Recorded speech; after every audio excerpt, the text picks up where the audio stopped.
আসসালামু আলাইকুম ওয়া রাহমাতুল্লাহি ওয়া বারাকাতুহু। আজ পবিত্র শবে মেরাজ। সবাইকে পবিত্র শবে মেরাজের শুভেচ্ছা ও অভিনন্দন জানাই।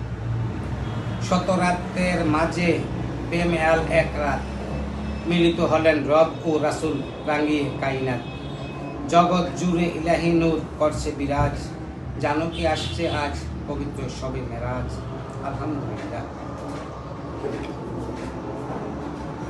সাহাবী রাসূল, খলিফায়ে মুসলিমিন, আমিরুল মুমিনিন, আমাদের প্রথম খলিফা ইসলামের হযরত আবু বকর সিদ্দিক রাদিয়াল্লাহু তাআলা আনহু, যিনি আবু জাহেলের মুখে শুনে যে রাসূল সাল্লাল্লাহু আলাইহি ওয়াসাল্লাম মেরাজে গিয়েছে, এই কথাটা আবু জাহেলের মুখে শুনে যিনি সর্বপ্রথম বিশ্বাস করেছিলেন এই মেরাজের রজনীর কথা, তিনি হযরত আবু বকর সিদ্দিক রাদিয়াল্লাহু তাআলা আনহু।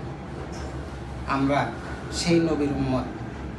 আমি বিশ্বাস করি, আমি মানি রাসূল সাল্লাল্লাহু আলাইহি সাল্লাম শবে মেরাজে গিয়েছেন। আলহামদুলিল্লাহ, আলহামদুলিল্লাহ। সবাইকে পবিত্র শবে মেরাজের শুভেচ্ছা ও অভিনন্দন। ধন্যবাদ সবাইকে। আসসালামু আলাইকুম ওয়া রাহমাতুল্লাহি ওয়া বারাকাতুহু।